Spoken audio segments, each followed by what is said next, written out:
E aí, galerinha do Mais Humanas! Aqui é o professor Rui Damasceno e a gente vai para mais uma aula de filosofia, né? E essa aula de hoje é a continuidade do pensamento aristotélico. A gente está estudando a parte mais que a gente chama de filosofia teórica ou filosofia científica de Aristóteles, onde a gente está desenvolvendo ainda o pensamento epistemológico de Aristóteles. A aula de hoje ela é uma espécie de continuidade ou de paralelo, né? Paralelo de continuidade com o pensamento da metafísica de Aristóteles. Pensamento no qual ele divide o estudo da matéria, as propriedades da matéria e as necessidades de investigação da matéria. Na aula de hoje, nós vamos estudar um pouco sobre como Aristóteles desenvolveu sua perspectiva sobre a lógica. A lógica aristotélica é um fenômeno de interpretação da racionalidade, do uso coerente, do correto pensar, né, como base para aquilo que é um discurso correto, como base para aquilo que é uma análise correta de um dito correto. É a base analítica entre o correto e o incorreto, ou a possibilidade viável e a possibilidade inviável de compreensão da linguagem. A linguagem científica, a linguagem gramatical, a linguagem cognitiva, a linguagem de aprendizagem, né? Todo tipo de linguagem, inclusive na própria computação. A linguagem ou a lógica na linguagem, ela diz respeito a tudo aquilo que a gente consegue utilizar para aferir, verificar, analisar a corretude dos dados, das informações, da emissão e da recepção, né, de comunicados, sejam eles, né, na área da linguagem, na área da ciência propriamente dita, ou mesmo da ética e da política. Então, a lógica é o estudo daquilo que é coerente. A gente vai estudar hoje aquilo que é o espaço do coerente, né? Como é que a gente afere que uma informação é viável ou não? Serve muito aí para você se associar e pensar um pouco sobre como que eu posso identificar que uma notícia é verdadeira ou falsa, um enunciado é verdadeiro ou falso, ou mais ainda, que um enunciado faz sentido ou não, apesar de ser difícil de ser compreendido. Beleza? Então, hoje nós vamos estudar a lógica de Aristóteles. A obra na qual Aristóteles desenvolve este produto, né, esta linha de pensamento, é um conjunto de 6 obras, né, que foi chamado de organon, palavra grega, né, tem a ver com análise. Na verdade, a palavra organon significa instrumento. A gente vai ver isso mais para frente. Mas a ideia é que o órgão, também traduzido na época da filosofia latina, principalmente na época da patrística, da escolástica, como a ideia de que a gente tem uma lógica, aquilo que faz sentido. A palavra lógica vem da palavra logon, tá? Que é a ideia de palavra em ação, discurso em ação, né? Conhecimento articulado, conhecimento complexo. Essa é a ideia, beleza? Então vamos avançar. O que é o organon? O organon é a obra de Aristóteles, onde a gente vai estudar sobre lógica. Na metafísica, que a gente viu na outra aula, também há princípios da lógica, tá bom? Que também são aplicados aqui nos princípios que nós vamos estudar aqui. Na metafísica, a gente já viu nas outras aulas, principalmente a ideia de que a substância ela tem um princípio que identifica ela mesma, beleza? Ou seja, toda matéria é igual a ela mesma. Toda matéria é composta de algo que a caracteriza como um ser, como uma coisa, como um objeto. E para ser um determinado objeto, ela precisa ser sempre daquele jeito.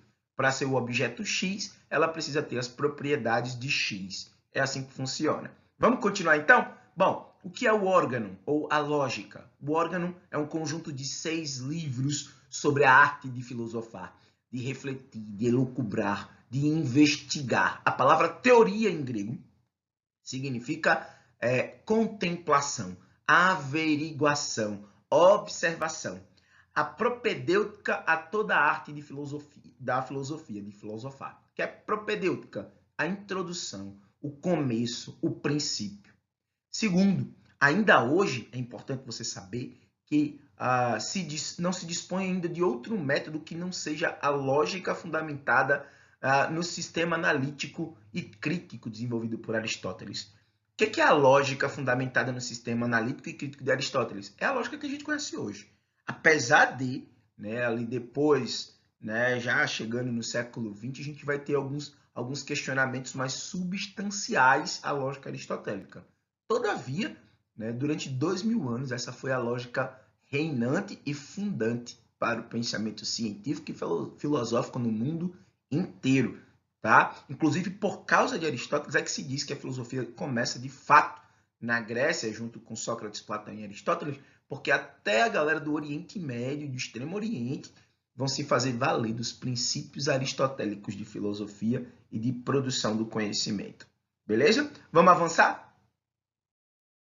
O órgano é o conjunto de 6 livros sobre a arte de filosofar, a propedêutica da arte de filosofar. A gente já viu isso, certo? E aí, o que é que isso serve? Para que isso serve? O que significa? Vamos ver aqui as divisões desses 6. A lógica, ela está apresentada, o órgano está apresentado numa sequência de 6 livros. Acho que eu repeti esse slide. Não tem problema não, vamos seguir. Quais são essas 6 obras? São 6 livros, são juntos, né, são colocados juntos, são compendiados. É uma organização de obras de Aristóteles e de alguns de seus discípulos, que foram colocadas juntas na seguinte ordem. Não necessariamente ordem sequencial, mas nome de livros, tá bom? Primeiro livro chamado Categorias. O primeiro livro do órgano ou dialógica é o de categorias. Nesse livro, a gente estuda, a gente vê em filosofia como é que a gente categoriza as coisas isoladamente. Por exemplo, vocês estão me ouvindo falar e cada vez que eu sentencio ou produzo uma fala, eu coloco palavras. Cada palavra dessa é uma categoria de pensamento, tá certo? É um tipo de identificação. Vocês estão olhando aqui para o quadro, né, para o slide, e vocês estão vendo aí a palavra lógica. Lógica é uma categoria de pensamento. A palavra homem tem um significado. Eu preciso saber o que é homem para toda vida que alguém falar a palavra homem, eu entendê-la. Seja ela homem em português, man em inglês, hombre em espanhol, ou assim sucessivamente. Eu preciso identificar que aquele código categórico se refere a um ser específico. Então, categorias de seres, categorias de objetos. Aristóteles escreve o primeiro capítulo para nos explicar que as coisas são categorizadas, tá certo? As categorias, as classificações. Inclusive, Aristóteles é um dos primeiros a produzir um trabalho, um tratado biológico sobre taxonomia, né? Classificação de animais, certo? O segundo livro do órgano é da interpretação. Esse da interpretação, ele trata sobre os enunciados. Veja que no primeiro exemplo, em categorias, eu coloquei homem, branco. São 2 categorias. Na interpretação, eu começo a perceber que a palavra homem sozinha não significa nada. Se eu chegar para você e disser assim, homem, isso não tem significado, né? Você precisa de um conjunto associativo. Aí eu digo homem, aí eu digo branco. Se eu disser homem, o homem é branco, aí eu consigo fazer uma articulação interpretativa. Assim, você não vai precisar adivinhar o que eu estou querendo dizer.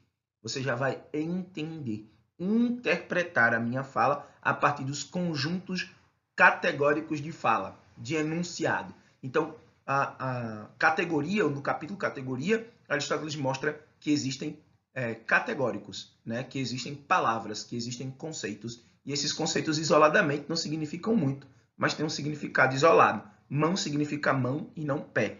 Cabeça significa cabeça e não joelho, e assim sucessivamente. Mas se eu apenas disser cabeça, não faz o menor sentido. Pode ser até o apelido de um colega seu da escola, né? Uma vítima de bullying. Se eu disser para você gordo, eu não estou dizendo nada. Não estou colocando nada numa frase. A frase é gordo, tanto que toda frase precisa ter sujeito e predicado, né? O gordo é alguém que sofre de obesidade, grosseiramente chamado de gordo, coisa do tipo, tá certo? Talvez o exemplo não tenha sido mais feliz. Mas a ideia é essa, categorias. E na interpretação, sou eu juntando, formando enunciados, possibilitando a arte da interpretação. No segundo livro, Aristóteles entende que nós vamos possibilitar a comunicação a partir do momento que nós construímos enunciados com sujeito e predicado. Toda a fala humana, toda a interpretação humana tem sujeito e predicado. Sujeito, aquele que pratica a ação ou do qual se fala algo, né? O sujeito central na oração. certo? E no nosso pensamento também. E o predicado é tudo aquilo que se diz a respeito do sujeito, ou que ele fez, ou que ele sofreu, tá certo? Vamos avançar? Então, a gente chega aqui no livro 3 e no livro 4. São livros continuistas, né? Um dá continuidade ao outro. Em que sentido? No livro 3, né, os analíticos anteriores, lembrando que nem todo anterior é o primeiro, tá?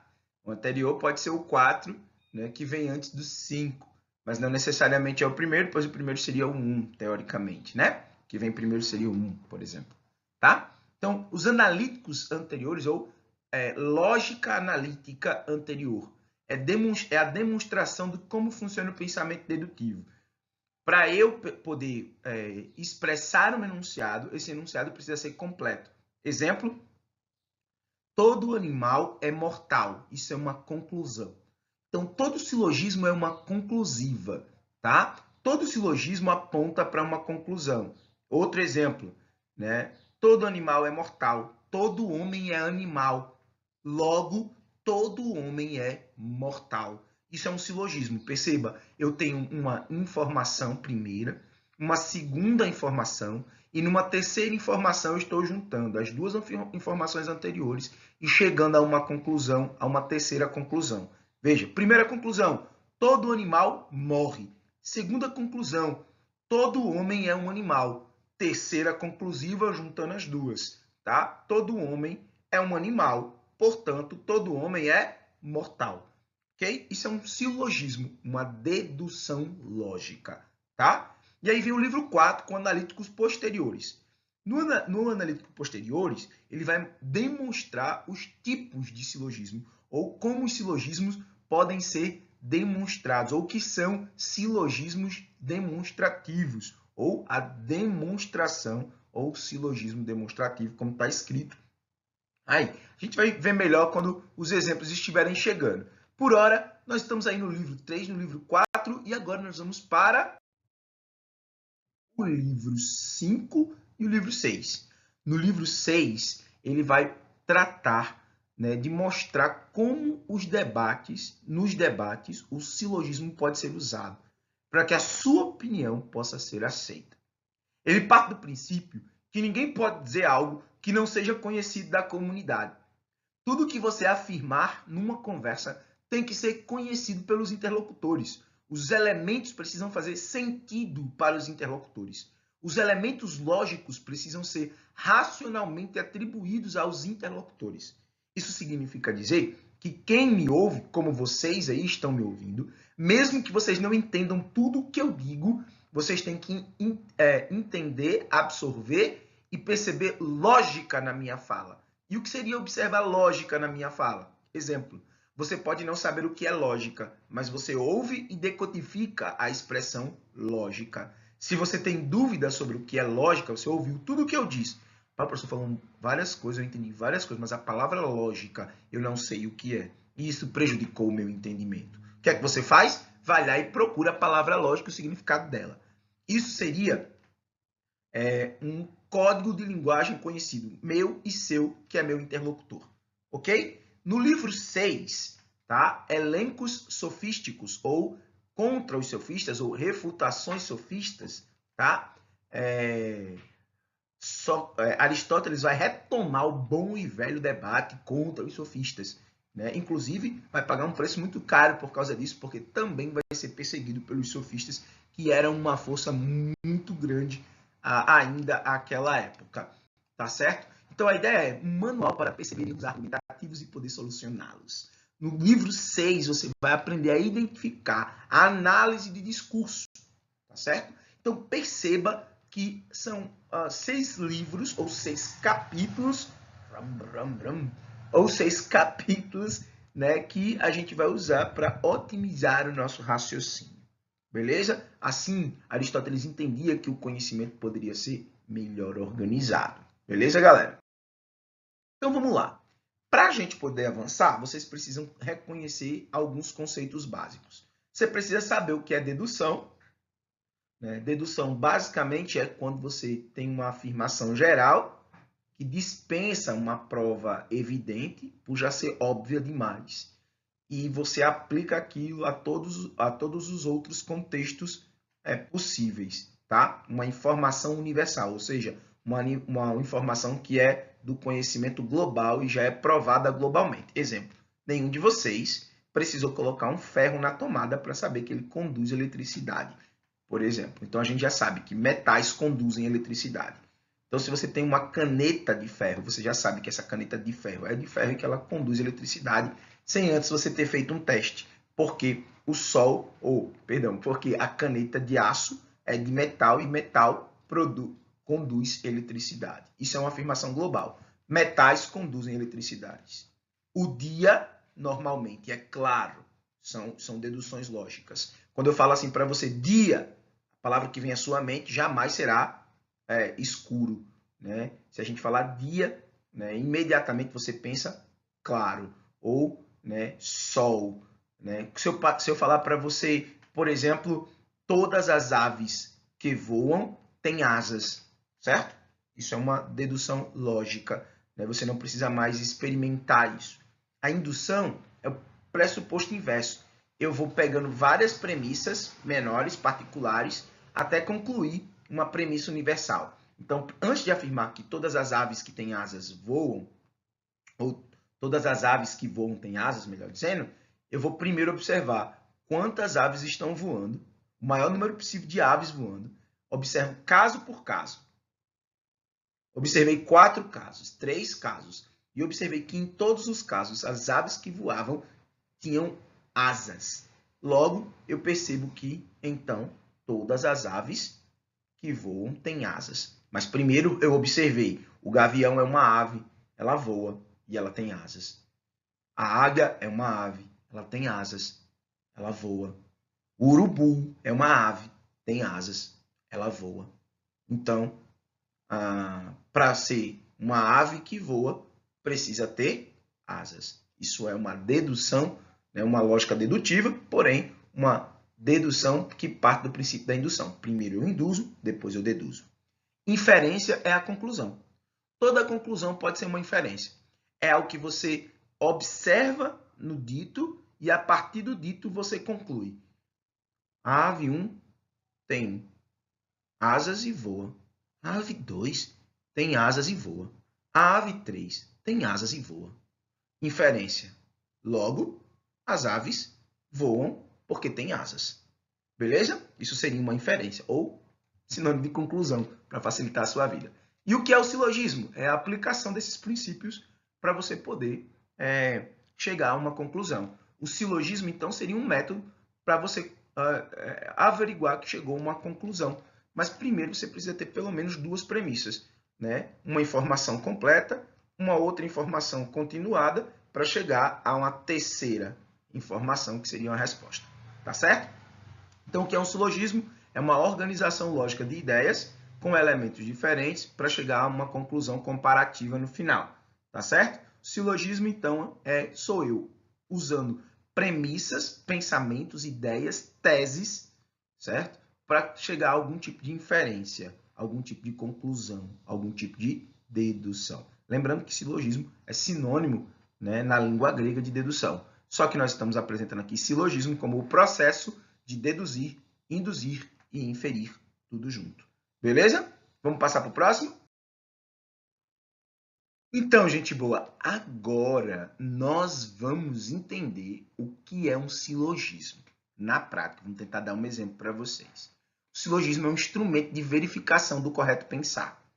A partir da lógica, né, todo silogismo é um indicativo lógico, segundo Aristóteles. Hoje, nós sabemos que existem os falsos silogismos, e não necessariamente uma sequência de silogismo serve para uma afirmação geral, não necessariamente. Mas toda linha de raciocínio coerente é um silogismo. Então, gente, linha de raciocínio, né, ou linha de raciocínio lógico é um silogismo. E para ser uma linha de raciocínio lógico, ela precisa ter uma sequência lógica, que é o que a gente vai estudar agora, tá? Então, o que é um silogismo? Que é a base da lógica de Aristóteles. O silogismo é um raciocínio mediado, ou seja, é um raciocínio que precisa de outros elementos na frase, na sentença, no enunciado ou na teoria, tá certo? Esse enunciado, necessariamente, ele é composto de duas premissas. Essas duas premissas, elas estão sempre em relação. Eu sempre vou falar uma coisa, comparar com uma segunda, para chegar a uma resposta. Tese, antítese e síntese. Dialética. Ok? Então, a ideia é, o que é um silogismo? É algo, um raciocínio mediado, que fornece conhecimento, um conhecimento, a partir da relação entre duas premissas. Premissa, leia como ideia, tese, tá bom? Pensamento ou uma afirmação, uma frase, uma sentença. Essa informação que é mediada pela relação entre duas premissas, ela é sempre composta de um sujeito e de um predicado. Toda premissa, toda tese, toda ideia central, todo argumento, ele é composto, toda argumentação, ela é composta de sujeito e predicado. Gente, toda comunicação do ser humano tem sujeito e predicado. Quando nós aprendemos a falar, a primeira coisa que acontece quando a gente articula uma frase completa é a gente colocar o sujeito no lugar do sujeito e o predicado no lugar do predicado. Nenhuma criança, quando está aprendendo a falar, ela diz assim, minha vai casa. Ela diz, casa vai. Ainda que ela não coloque os pronomes e os artigos ou as preposições e os conectivos necessários. Mas ela sempre diz assim, ó, casa vai. Ela colocou primeiro quem? O sujeito, depois o predicativo, a locução adverbial, tá? Um sujeito que ele não tem escolarização, ele não usa a língua na norma padrão, mas ele usa a linguagem lógica na forma padrão. Ele nunca vai dizer, por mais simples e modesto e sem escolaridade formal que ele seja, ele jamais vai dizer assim, a gente, carroça, vai nela, né? Na parte trás de cima. Ele não desorganiza o enunciado.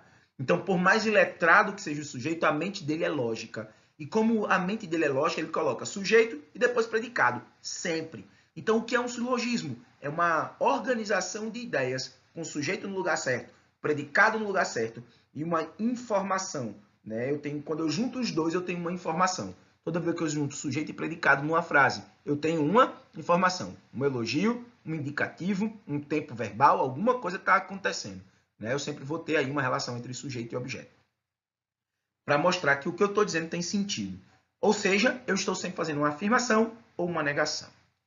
O silogismo é sempre uma tentativa, um raciocínio mediado que fornece um conhecimento que estabelece uma relação entre duas premissas e toda premissa tem uma relação necessária entre sujeito e objeto. E essa relação ou é de afirmação ou é de negação. Nenhuma afirmação é aleatória. Toda afirmação ou nega, né, é uma afirmativa negativa ou é uma afirmativa absoluta. Tá certo? Então, o que é o silogismo? O silogismo é um raciocínio mediado que fornece um conhecimento a partir da relação entre duas premissas. Toda premissa do silogismo é composta por uma relação entre sujeito e predicado que busca afirmar ou negar algo, uma tese, tá bom? Por exemplo, minha tese aqui é todo homem é mortal. E essa tese é uma afirmação universal. Eu estou dizendo que todo homem é mortal. Se eu digo que todo homem é mortal, isso é uma afirmação universalizada. E eu pensei no meu amigo Agenor. Aí Agenor é meu amigo, ó. Agenor é um homem. Rapaz, se Agenor é um homem e todo homem é mortal, logo Agenor vai morrer. É mortal. Certo? Então, esse é meu terceiro passo é a inferência, é a conclusão, é a conclusiva. Ou seja, sempre que eu estiver num silogismo, eu vou apresentar uma sequência de raciocínio. Você pode chamar silogismo, na nossa linguagem contemporânea, de raciocínio lógico-dedutivo, ou um raciocínio compreensivo, um raciocínio feito por etapas, né, que segue informações organizadas, uma relação entre primeiro sujeito e depois predicado, ou uma informação sobre algum sujeito que precisa ser provada ou apresentada como viável ou inviável. Tá bom? Por exemplo, todo homem é mortal. Agenor é um homem, mas Agenor não quer morrer. Mas se todo homem é mortal e Agenor é um homem, Agenor, então, é mortal. Certo? É mais ou menos assim que funciona. Então, o silogismo se apresenta através de enunciados, ou você também pode chamar de proposições. Todo enunciado, toda proposição é composto de uma informação, que é o que a gente está chamando de predicado, e essa informação é sempre sobre o sujeito. E o que é o sujeito? Na lógica, o sujeito é a identidade da proposição. É aquilo, né, que a gente está afirmando sobre o sujeito. É a nossa tese, é a nossa razão. Agora a gente precisa saber se essa razão ela é lógica ou não. E aí é onde entra a verificação do silogismo, gente boa.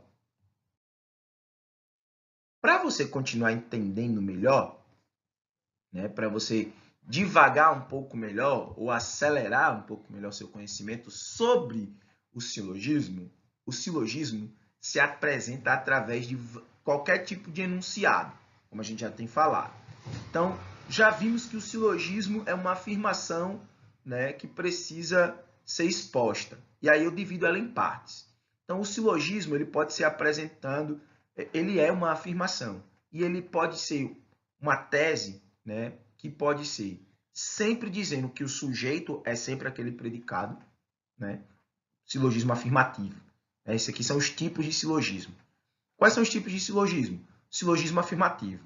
O que é um silogismo afirmativo? S de sujeito e P de predicado, tá bom, gente? Todas as vezes que eu disser que o sujeito é bonito, o predicado é bonito. Então, eu estou sempre dizendo, afirmando, o sujeito é predicado, o sujeito é sua qualidade. O sujeito que eu estou analisando, vamos trocar a palavra sujeito pela palavra vaca. A palavra vaca, certo? O ser vaca. A vaca é um bovino. A vaca é um quadrúpede. Então, o sujeito é vaca e o predicado é bovino quadrúpede, certo? Agora, eu vou para um silogismo negativo. O sujeito agora não vai ser mais vaca. O sujeito vai ser jumento, certo? Então, todo jumento é quadrúpede. Jumento é o sujeito, quadrúpede é o predicado. Agora vamos fazer aqui uma afirmativa singular. Deixa eu ver se é a singular que eu quero fazer agora. É mais ou menos isso. Vamos lá. Só que essa é um particular. Só que, olha que interessante. Só que eu acabei de dizer que o jumento é um quadrúpede. Certo? E eu disse que a vaca é um quadrúpede. Então, todo quadrúpede é um jumento? Todo quadrúpede é uma vaca? Toda vaca é um jumento? Não. Então, todo sujeito tem uma informação própria sobre o seu predicado dentro do silogismo. Sua afirmação tem que ser sempre sobre o mesmo assunto. Você está numa conversa, eu estou aqui falando com você sobre política, daqui a pouco você me fala, no meio da conversa eu estou dizendo para você, olha, a situação do Brasil é Y, X, Z. Aí você vai olhar para mim e diz, rapaz, o pedreiro lá de casa está dando muito trabalho. Meu sujeito é o Brasil, meu predicado é a situação política do Brasil. Aí, de repente, você entra num argumento que é sobre o pedreiro, que é o sujeito, né, com uma situação complicada na sua casa, que é o predicado. Não tem nada a ver. Então, a gente tem que estabelecer uma linha lógica no contexto, no diálogo. Então, o que é, então, o próximo que eu quero usar para vocês? O próximo tipo de silogismo é aquele universal, que afirma que todo sujeito é sempre aquele predicado. Ou, então, que pode negar, né? Nenhum sujeito jamais será aquele predicado. Vamos dar um exemplo? Toda vaca é um quadrúpede. Nenhuma vaca é um jumento.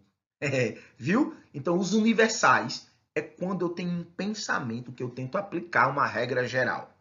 Outro tipo de enunciado ou outro tipo de silogismo é o silogismo particular. Algumas vacas são holandesas, tá? Algumas vacas não são holandesas, certo? Então eu posso fazer esse tipo de afirmação. Toda vaca é um quadrúpede. Eu vou inverter aqui para ficar mais simples para a gente. Agora o sujeito vai ser quadrúpede. Alguns quadrúpedes são vacas, mas alguns quadrúpedes não são vacas. Isso são afirmações universais. Na sua redação, ou no seu texto, ou na sua opinião sobre alguma coisa, normalmente nós fazemos afirmações universalizantes. Isso não deve ser assim, né? O Brasil precisa melhorar porque a situação é essa.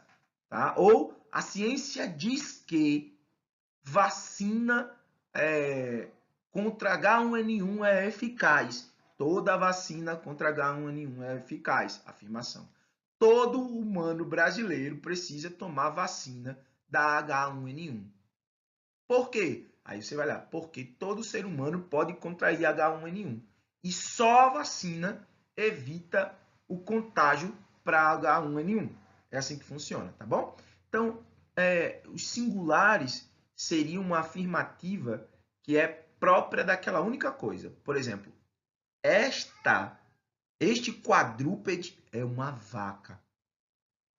Eu também posso dizer assim, ó, este quadrúpede não é uma vaca.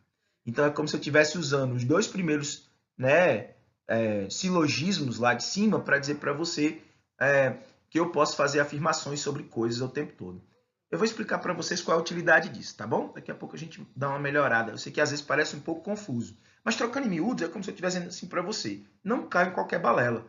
Aristóteles entende que você não pode sair produzindo discursos à torta e à direita, sem lógica nenhuma. Sempre que você disser uma informação sobre um sujeito na sua fala, mantenha a informação sobre o sujeito, até que você descubra o contrário, e aí você nega a sua primeira afirmação. Ao invés de se contradizer, você se corrige. Então, para que serve o silogismo? Para que você possa fazer afirmações garantidas, seguras. Inclusive, para que você possa corrigir as suas afirmações. Né? Para que o seu pensamento possa ser coerente. Para que quando você lê esse texto, você identifique o silogismo se apresenta através de proposições de tipos variados. Silogismo é o sujeito. Qual é o predicado? Que ele se apresenta através de proposições variadas. Tá certo? Então você olha para isso e faz sentido, ainda que você não entenda cada palavra, mas você pode investigar, porque eu te dei as pistas lógicas para você investigar. Ainda tem os silogismos necessários. Quando é um silogismo necessário? Quando o predicado está incluso no sujeito. Quando a qualidade é tão inerente, né, ao sujeito que eu não consigo jamais separar o sujeito da qualidade dele, o ser da qualidade dele. Vamos lá. O sólido é duro. Mas isso já está incluso. Sólido, sujeito, o sujeito sólido já está incluído no predicado duro. Não existe sólido que não seja duro. Né? Mais ou menos isso que eu quero dizer. Aquela árvore é de madeira. Mas se ela é árvore, ela já é de madeira. Aquele quadrado tem 4 lados e ambos são retos. E todos são retos. O triângulo tem 3 lados, mas se é triângulo, se é quadrado, se é triângulo, tem 3 lados. Eu não preciso repetir, já está inerente. É uma qualidade necessária, tá certo? A água para beber é líquida, mas se é água e é para beber, normalmente ela já é líquida, né? Eu só bebo aquilo que é líquido, né? É mais ou menos assim, tá? Então, o que é uma afirmação, um silogismo necessário? É quando alguém está lá dizendo alguma coisa tipo assim, não, a verdade é relativa. Aí você pergunta, mas o que é verdade? Verdade é aquilo que é absoluto. Então você está dizendo que não tem absolutos? Aí ele diz, claro, eu estou dizendo que tudo é relativo. Aí você pergunta para ele assim, mas é verdade que tudo é relativo? Aí o sujeito vai, eita, é inerente à qualidade da verdade ela ser absoluta. Se eu uso a palavra verdade, eu já estou usando junto da palavra verdade a palavra absoluto. É quase como se eu estivesse dizendo para você assim, eu estou negando a existência de algo a partir de uma redundância. Eu estou dizendo assim, fulano que está vivo não está morto. Né? Eu não preciso desse tipo de afirmação. É uma afirmação necessária sobre a qualidade da existência dos seres. Por último, por penúltimo, nós temos os silogismos não necessários ou os silogismos impossíveis. O predicado jamais pode ser atribuído a um sujeito. Ele é o triângulo, ou ele é o contrário do necessário, né? Um triângulo de 4 lados. Não existe triângulo de 4 lados, é impossível. Isso é uma falácia, é uma mentira, né? É impossível. Né? Uma coisa existe e não existe ao mesmo tempo. Outra falácia, outra coisa impossível de ser dita. E é totalmente não necessário, né, essa informação. E por último, são os predicados possíveis. O predicado ativo pode ter ou não aquela qualidade. O quadrado é azul. Sim, os quadrados podem ser azul. É possível um quadrado azul, não vejo nenhum problema nisso. Aquela pedra está derretida. Ela pode ser derretida, sim. Os seres humanos são justos. Eles podem ser justos. Os seres humanos são injustos. Sim, é possível que eles sejam injustos. Né? Então, nós temos aí os tipos de predicativos. Gente, vocês precisam, então, entender que o silogismo ele nos apresenta uma lógica argumentativa. Né? Esse processo de conhecimento da verdade ele é muito complexo, porque a gente não está acostumado a pensar nele. Então, o silogismo é um método que avalia o nível de coerência no seu argumento, né? Ou no argumento dado por alguém. Né? Quando alguém diz assim, olha, o meu corpo não me define, ou o meu corpo me define, eu quero saber o que essa afirmação quer dizer. E a pessoa ela vai continuar aqueles argumentos. Tá? À medida que ela vai continuando os argumentos, você vai percebendo qual é o nível de organização, de coerência desses argumentos. Tá certo? Eu sou contra o pensamento ideológico de esquerda. Aí você vai pensar, quais são os próximos argumentos dela para defender a tese dela. Tá? Eu sou contra as políticas ideológicas de direita. E aí você vai observar o que aquela pessoa está dizendo. Se ela amanhece o dia dizendo uma coisa, chega de tarde ela diz outra, e à noite ela faz o contrário do que ela já disse tanto de manhã quanto de tarde, essa pessoa não tem coerência argumentativa. Beleza? O que é uma coerência argumentativa? É quando eu consigo, através de um princípio lógico, que é o silogismo, conferir um valor de verdade ou falsidade àquela afirmação. E Aristóteles, para ajudar a gente a estabelecer esses princípios, ele criou os 3 princípios da lógica. Os 3 princípios lógicos de Aristóteles são o princípio da identidade. Ele vai dizer que tudo que existe é sempre igual a ele mesmo. Tá? Por mais parecido que seja com o outro, cada ser tem a sua própria existência e a sua própria qualidade. Tudo que existe é igual a si mesmo. Eu só sou igual a mim mesmo. Uma caixa de fósforo tem vários fósforos, aparentemente iguais, mas, de acordo com sua existência particular, cada fósforo só é igual a ele mesmo. Prova disso é que quando eu risco um fósforo, todos os outros vão pegar fogo ao mesmo tempo? Eles se queimam juntos? Não. Mesma coisa com as folhas do seu caderno. Você compra um caderno de folhas iguais. Quando você risca a primeira, o processo se repete imediatamente em todas as outras? Né? Obviamente não, porque cada ser que existe debaixo de uma determinada condição é sempre igual a ele mesmo. Por isso eu coloquei aí, ó, A é sempre igual a A. A deve ser sempre A ao mesmo tempo e sob as mesmas condições. O segundo princípio, né, por isso a ideia de identidade, viu, gente? Identidade é aquilo que identifica. O segundo princípio é aquele que permite o primeiro. Se eu tenho uma identidade, eu não posso contrariar a minha existência. Então, eu não posso dizer assim, eu estou vivo, não está vendo que eu morri? Isso seria, então, o segundo princípio, que seria o princípio da não contradição. Tudo aquilo que está vivo não pode dizer que está morto. Certo? Não pode afirmar que está morto. Nenhuma afirmativa pode se autodestruir. Se eu afirmo algo, eu não posso me negar. Tá bom? Um princípio não pode negar a si mesmo na mesma sentença, no mesmo contexto. Exemplo, pode uma coisa existir e não existir ao mesmo tempo? A igual a A. Pode ser A diferente de A ao mesmo tempo? Vamos colocar aqui uma polêmica maior, tá? Eu não sei nem qual vai ser a resposta de vocês. Deus pode existir e não existir ao mesmo tempo? Sendo Deus um ser, numa mesma sentença, é lógico dizer que ele existe e não existe ao mesmo tempo? Tempo! Eu não sei qual foi a sua resposta, senhoras e senhores, mas eu vou me antecipar. Não. Logicamente falando, eu não posso dar a informação de que Deus existe e não existe ao mesmo tempo. Beleza? Ou eu digo que ele existe, ou eu digo que ele não existe. Ou eu construo a seguinte sentença. Deus existe por causa disso e disso e disso.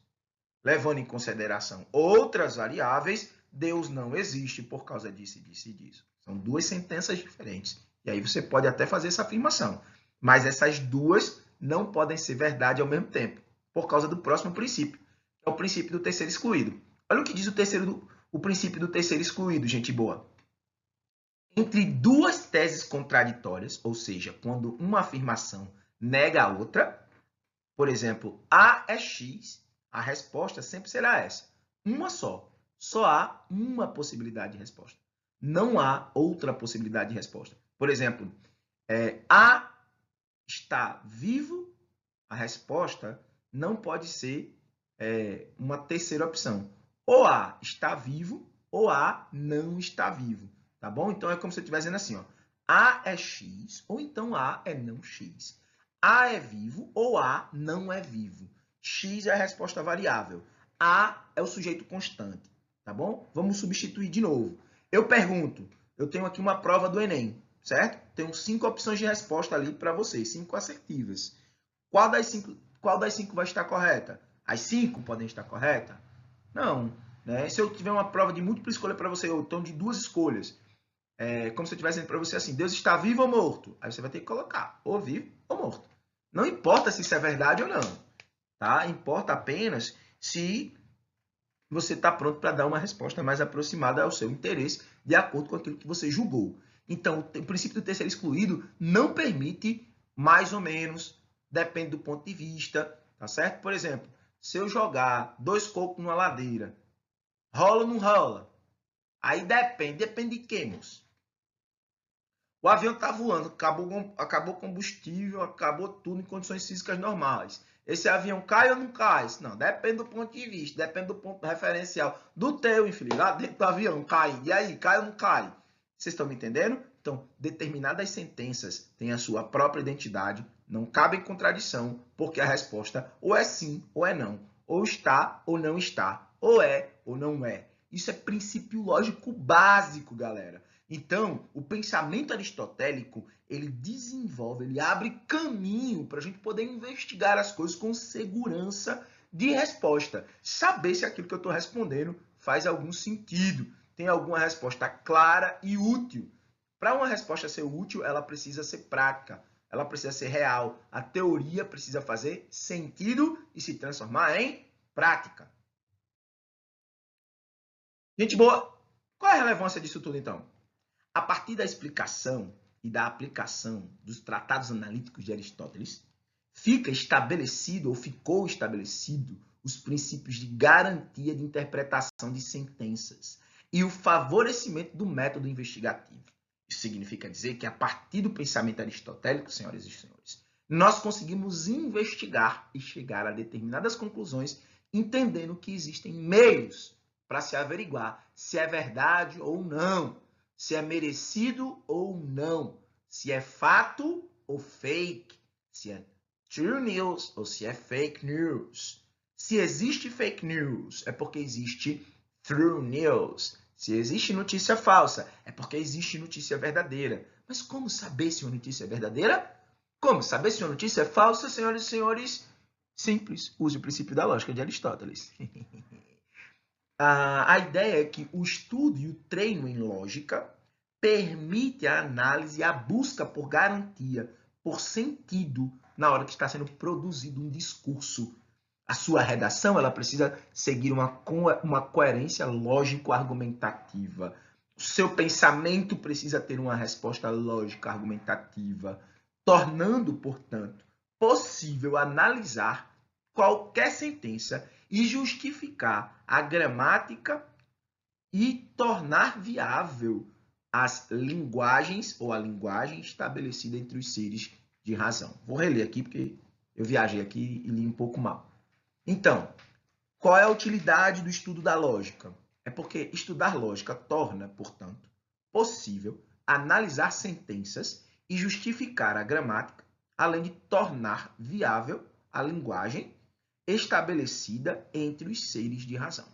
Ou seja, enquanto eu estou falando aqui, por causa da lógica, você consegue entender as minhas palavras, o meu idioma, né, os verbetes que eu estou usando, o vernáculo que eu estou usando. Você consegue compreender a minha fala. Você pode não entender tudo que eu ensinei, né? Mas você tem como voltar à aula, ver os conceitos, escrever e pesquisar, investigar melhor, porque você conhece logicamente a nossa linha de comunicação, a nossa forma de linguagem, a nossa maneira de estabelecer linguagens, beleza? Vamos passar então para o último momento da nossa aula, senhoras e senhores. Sendo assim, o estudo da lógica se mostra indispensável para o desenvolvimento do estudo das coisas, da matéria, da existência, da realidade, das ideias, da linguagem, do que eu penso, do que eu me comunico, do que eu estudo as coisas. Desde análises políticas até as análises éticas e morais, ou mesmo para eu poder fazer qualquer proposição teórica, científica, eu preciso usar a linguagem lógica. Alguns na contemporaneidade ainda tentam negar a relevância atual da lógica aristotélica, mas para eles poderem fazer essa afirmação, eles usam a própria lógica aristotélica. Para negar algo, eu preciso ser lógico. Para negar algo, eu preciso afirmar a partir de argumentos claros e compreensíveis, senhoras e senhores. Então, a lógica seria o instrumento pelo qual nós nos comunicamos e é permitido avaliar se o que o outro está falando faz sentido ou se é aresia. Por fim, na aula de hoje, nós vimos os princípios da lógica de Aristóteles compendiados no livro Organon, feito por ele e por alguns de seus discípulos, os conceitos básicos para a compreensão da lógica, né, de Aristóteles, que são o silogismo, a proposição, a dedução e a própria lógica, o próprio conceito de lógica. Vimos os 3 princípios de verificação da lógica de Aristóteles, o princípio da não contradição, o princípio da identidade e o princípio do terceiro excluído. Vimos também os modelos de proposições, né, os modelos de silogismos universais, particulares, afirmativos, negativos, necessários. Só voltar e revisar, tá? Que o sujeito estabelece, né, na relação entre sujeito e predicado, para a gente verificar se aquela maneira de pensar está correta ou não. Se as suas engrenagens mentais estão funcionando direitinho, se você bate bem das ideias argumentativas. Então, senhoras e senhores, muito obrigado pela sua atenção. Essa foi mais uma aulinha do Mais Humanas. Espero que tenha sido útil para todos vocês. Um grande abraço e até a próxima. Não perca 3 coisinhas. Esquecendo, eu quero dizer isso para vocês sempre, tá? Não perca 3 coisas muito importantes. Não perca o foco, tá? Vai dar certo. Nós vamos sair dessa. Sei que tá difícil. Já que tá tão difícil, não perca a esperança. E para não perder a esperança, você tem que preservar a sua fé. Que Deus abençoe e até a próxima. Tchau, tchau, galera.